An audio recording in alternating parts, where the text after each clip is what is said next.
This is just I'm gonna try and make this as quick as possible just so you understand how I would go about making these slide on, these texts slide on. So first things first, I bring a frame of whatever video you have into Photoshop, and what I would probably do, because especially with that shot that you had, I feel like you barely even notice that it's a video. I don't even know if you used a video or if you used a photo and then you just added motion to it, but I would just do a parallax thing. So I would start with bringing a frame in, and then I would come over here, and I don't know if you know Photoshop that well, but I'm going to try and make this as quick as possible. So I would come over to my layer here. I would go, and yours probably is going to look different, but this is just how I have like mine set up. Hold Alt over the layer, drag down. Now I have two of the same. It's a duplicated image. I'm going to turn off the first one. I'm going to take this bottom one, right? And I'm going to try and get rid of the guy. It doesn't have to be very well done. In fact, I might crop this to be 16:9 just so that we can make it look better. Let's go. Boom. I like that. Done. So now what I'm doing on this bottom layer, I'm gonna just for ease of remembering, I'm gonna call this background. I'm gonna call this character. On the background layer, I am going to use the lasso tool, and I am going to, and this is the polygon lasso tool. I like this one the best, just because it's very quick. You just click and go. Boom. And I'm going to go generative fill. And I'm going to go generate. And I'm using Photoshop Beta. So I highly suggest you go download Photoshop Beta because it has these generative fill tools that are phenomenal. Phenomenal. So this is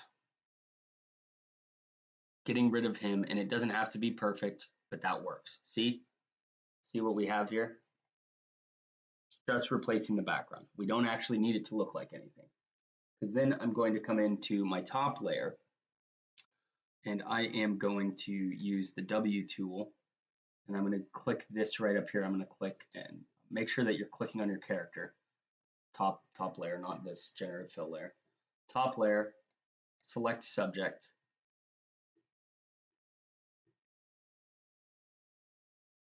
This might take a second.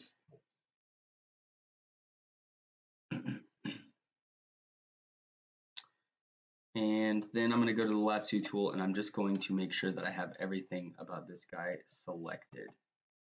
So I'm just going to hold shift with that polygon lasso tool, and I'm going to just add this in. Boom. And probably add this in as well.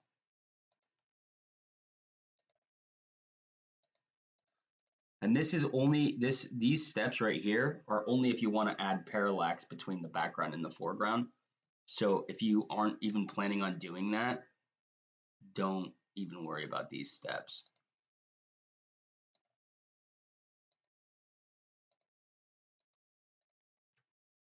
But now that we kind of have him taken out, right? He's taken out. I can go and I just click this mask button. It just masks, that's all it does. It just masks out whatever the background was with whatever you just selected. So now I can go V. If you click on the letter V, it pulls up your selection tool, and that way you can move him, right? I'm clicking on this middle, on this layer that I just generated, and I'm merging it down to the background. The next step I'm going to do is I'm going to click on my character. I'm going to hold Alt again, and I'm going to drag up. And this top one, is going to be letters. And this bottom one is just, or this middle one can stay character. So I'm going to hide this top letters one. I'm going to go into character here.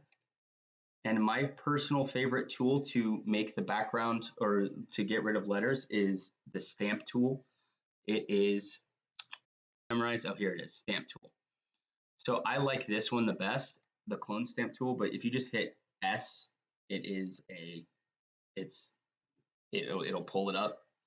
You press you're on Mac, so it's probably Option. All these times I'm saying Alt. I'm on PC. I apologize. It's Option for you. What you do in order for this to work, you have to press Option and click somewhere on the layer that you're on, and then that is making a brush out of that area. And so when I paint, as you can see, there's a little crosshair right where I clicked earlier, and it's painting in wherever I'm painting the pixels that I put the crosshair on. So you can do that, and you can kind of feather it. Obviously the best results are going to be selecting from multiple different areas, probably closer to your text. So probably I will hold Option and click probably right below this S, and then I'll come up to this S and I'll paint this out, right? And this can be kind of sloppy because people aren't really going to notice it that much. People are going to be, because you're going to have motion and other things in this, people are going to see the letters coming in. And you can probably generative fill this as well. But if you just want like the best accuracy, I say do this. But you know what? I haven't even tried the generative fill. So let's give that a shot. At least now you know how the stamp tool works. I like it a lot. It's very useful. But now that you know what the stamp tool looks, how that works, let's try the generative fill. So I'm going to hit L again, just to pull up my lasso tool, the polygon lasso, and I'm going to select a round with a decent border, and then I'm going to just hit generative fill down here, and I'm just going to hit generate. And we're going to see, hopefully it won't add too much of the other text in, but it might. Now that we just have a little bit of scribbles, I'm going to go back to the stamp tool. And well, you see right here how the generative fill creates a whole new layer. I'm going to right click and I'm just going to merge that down. Apply. Oh, preserve. Yeah, there we go. Now I'm going to go with the stamp tool because I merged that generative fill layer down onto this stamp tool again. I'm going to grab probably this shoulder right here, and I'm going to come over. Oh, I'm going to make my brush a little bigger. And I'm going to just kind of fill this in. Then I'm going to grab probably down here or right here. Just kind of fill this in a little bit.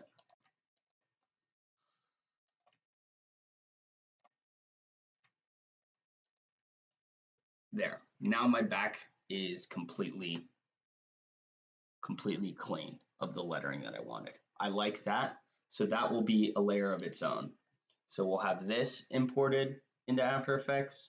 We'll have the background imported into After Effects. And then I'm going to select these letters. And the letters I'm going to import into After Effects as well. These letters are going to be the kind of the most time consuming part. So so with the letters selected, this top layer I have, I'm going to go to the lasso tool. And I'm actually just going to get rid of pretty much everything else that's in here.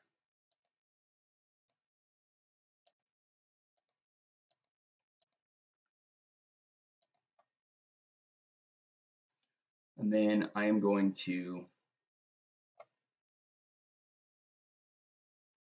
right click and select inverse. So I'm selecting everything except for my letters. And I'm just going to hit delete. Now that it is deleted, I can just delete this layer mask as well. So I shouldn't have any other pixels here except for that. And then here, I'm going to right click this layer mask and I'm going to hit apply layer mask. So now he is fully just him. And now we have all three of our assets that are technically transparent, right? You can just grab a selection tool like the lasso, right click and hit deselect. All right. Now that we have the letters kind of pulled out, what I'm going to do is turn him off, and I am going to double click on my letters layer, and that pulls up the layer styles. And then what I can do here is I can take blend if, I can take this down, and if it is white or brighter, it will turn it transparent. And then see how there's like some aliasing on that with all the pixeling? If I hold Alt or Option and click on the left side of this, it will feather it a little bit so that it's less harsh. Okay. And then now what I can do is turn off each of these layers individually, and I'm going to go Command. Oh, it's Command for you, not Control. So for you, because you're on Mac, it'll be Command Alt or Command Option Shift W, all at the same time. And that'll pull up this export as. You come up here and you go to PNG, make sure transparency is clicked. That should export this entire shape as a PNG so that your assets in the middle will be exactly where they need to be. And I'm going to just hit export and I'll just drop it. Then do the same with the character. Command Option Shift W, PNG, export character. And background doesn't have to be a PNG because there shouldn't be any transparency on it, right? All right, this is everything brought into After Effects. And so we have our letters, our character, and our background all just as those PNGs. They should all fit, they should all land perfectly if everything was exported properly. And so first thing I would do, just personally, I'm going to come to my background layer. I'm going to hit S for scale. I'm going to go in like 120, 120, just so I have some parallax that I can do on this.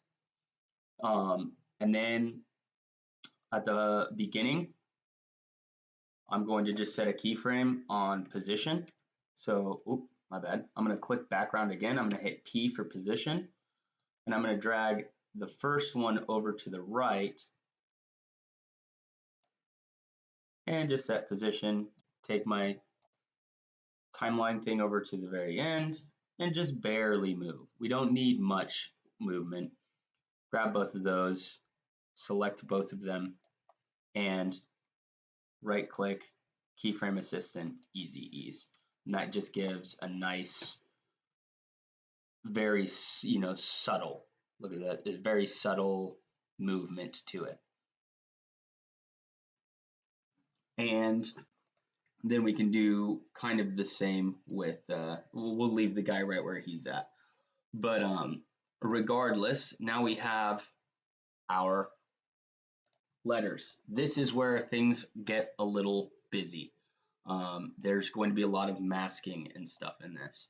So we're going to pretty much be masking out each of the letters, unless there's two different ways you can do this. You can have each letter itself come on individually, and I'll kind of show you a base way of doing that. So I'm going to right click down here, I'm going to hit new, I'm going to hit solid, and it's fine, doesn't matter the color. I'm going to rename this immediately just so that I keep track of everything to letters mask. And then I'm going to click on letters and I'm going to say letters. I'm going to go to the track mat right here. I'm going to go letters mask. And then I'm going to click this invert right here. So that is saying whenever this mask is on the screen, it is going to stop the letters from showing up. Then while I'm clicking on this, while I have the mask selected, I'm going to shape what I want that to look like. So then I'm going to hit G for the pen tool, the mask tool, and I'm going to just kind of create a mask. And to do this like actually properly, you'd want to do one of these for each letter, but I'm just trying to show you how this works. So now that I added this mask, I can go down here in the mask, the letters mask, and I can go to the mask inside the letters mask that I just added. And we have this mask that I just drew on. And right here we have mask path. So at the beginning, we want to change the mask path over time. So I can click the stopwatch to add a keyframe. At the beginning of the shot, we want the mask path to be right where it's at. Then as the timeline goes, move your little thing over, this little timeline thing over a little bit. We can grab our, I think I have to hit V. Shift. There we go. So this might, in order to select a single one of these dots, you're going to have to hit Shift on one and then just click it again, and it'll just select all the other ones. But now I can grab this and I can move it over. And then I can grab this one and I can move it over. Grab this one. You get the idea. And so now they're kind of wiping on. You see how this is working? So then as you keep going, you would be doing the same thing, showing the next letter.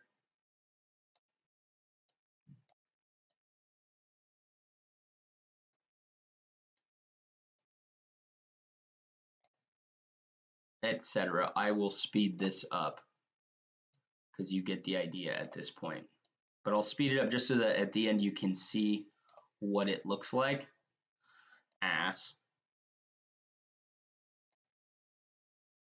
And then I'll show you the other way that you can do this.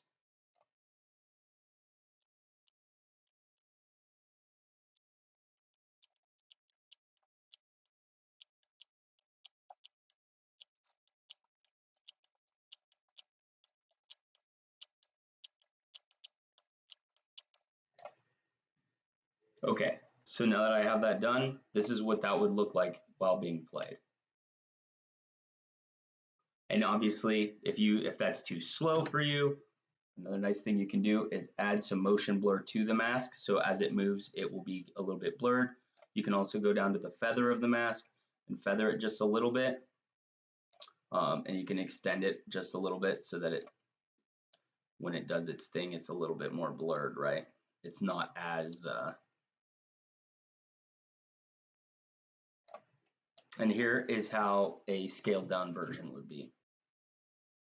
Oh well, we're trying to record my screen while I'm working in After Effects. My computer is a garbage can, so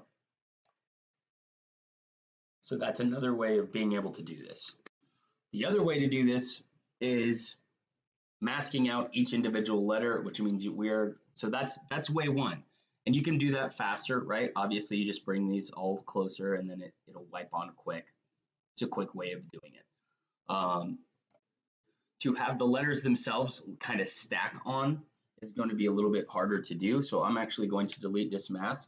I'm going to come over here to letters. And what you're going to have to do is I'm going to hit, while clicking on letters, I'm going to hit G for mask. And I'm going to make a rectangle, right? to select just the first letter.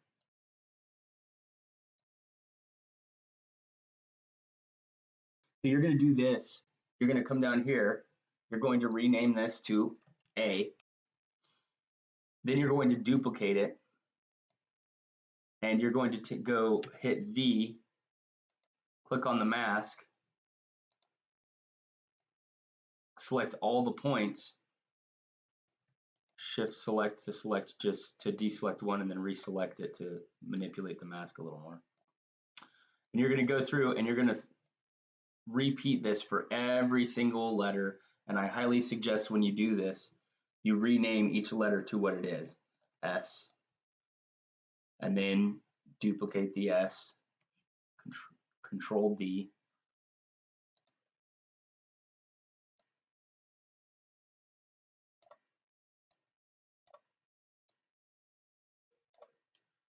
but just to give you an idea, so I'm not going to do the whole thing here for you just because I'm sure you get the idea. So we'll just start with ass. Then what you're going to do is you're going to create a mask for each one of these, but you also are going to want the final resting place of these. So I want my A to land right where it's at. So that, and I want it to land there at exactly,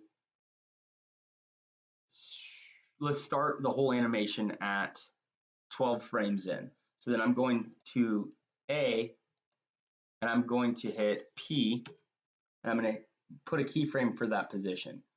S, I want to hit probably like 3 frames after that. So I'm going to go 3 frames later, I'm going to click on S, I'm going to hit P, and I'm going to hit the stopwatch. Same with S2. I'm going to go 3 more frames, and then I'm going to hit P, stopwatch. Awesome. Now that's done.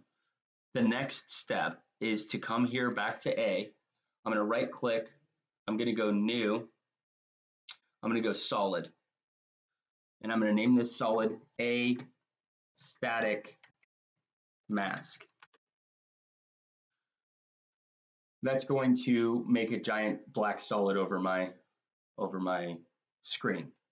In that A static mask, I'm going to set it right above A, and I'm going to, while clicked on it, create a box.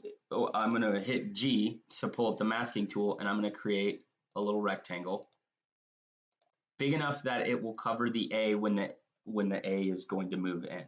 So then I'm going to hit V, and I'm going to move this mask to be kind of right here.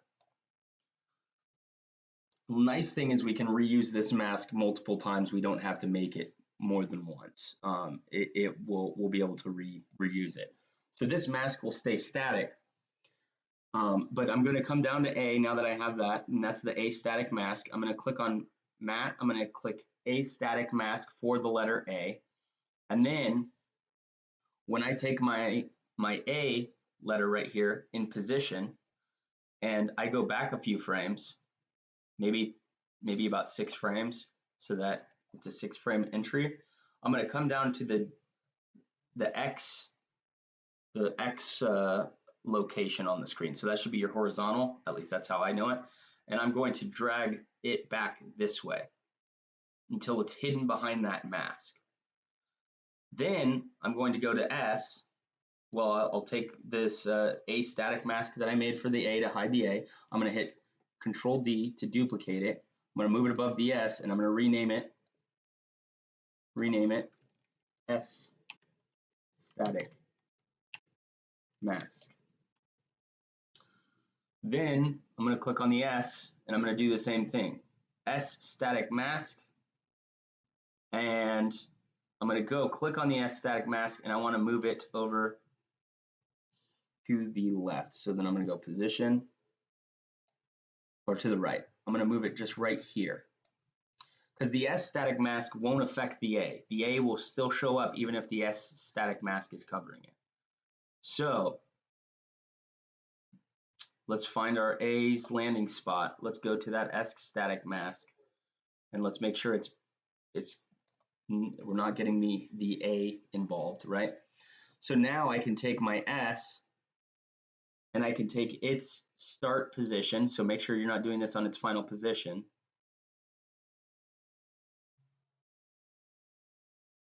Probably right here.